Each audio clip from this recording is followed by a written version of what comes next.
Friends, welcome to மகா kitchen. மகா கிச்சனில் இன்றைக்கி மகா கிச்சன் ரெடி பண்ண ரசப்பொடியை வச்சு நம்ம ரசம் எப்படி வைக்குதுன்னு பார்க்கலாம் வாங்க.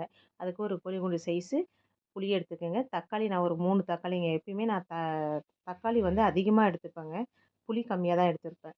அது கூடவே நம்ம கொத்தமல்லி, பூண்டு, கருவேப்பிலை இது 3த்தையும் ஆட் பண்ணிக்கோங்க.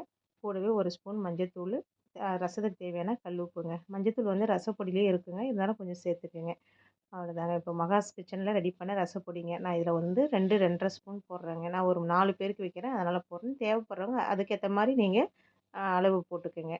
ஸோ இன்றைக்கி ஃப்ரெஷ்ஷாக ரெடி பண்ண ரசப்பொடிங்க. உங்களுக்கு ரசப்பொடி மகாஸ் கிச்சன் ரசப்பொடி தேவைப்பட்டால் ஸ்க்ரீனில் தெரிகிற வாட்ஸ்அப் நம்பருக்கு ஆர்டர் ப்ளேஸ் பண்ணிக்கோங்க.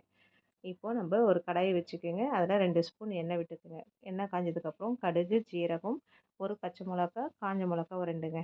அவ்வளோதாங்க. அதெல்லாம் பொரிஞ்சு வந்ததுக்கப்புறமா நம்ம ரசத்தை எடுத்து ஊற்றிங்க. ரசத்தில் வந்து நான் பெருங்காயம்லாம் போட்டிருக்கதால நான் பெருங்காயம் சேர்க்கலைங்க. தேவைப்பட்டாலும் உங்களுக்கு இந்த நேரத்தில் சேர்த்துக்குங்க.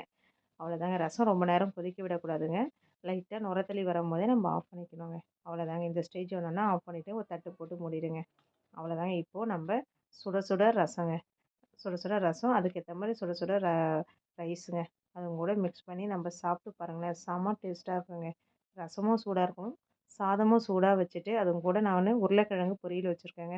அவ்வளோதாங்க. செம காம்பினேஷனுங்க. நீங்கள் ஒரு வாட்டி சாப்பிட்டு பாருங்கள். நிஜமாகவே சூப்பராக இருக்குங்க. உங்களுக்கு ரசப்பொடி வேணும்னா நம்ம ஸ்க்ரீனில் தெரியிற நம்பருக்கு ஆர்டர் ப்ளேஸ் பண்ணிக்கோங்க. தேங்க்யூ.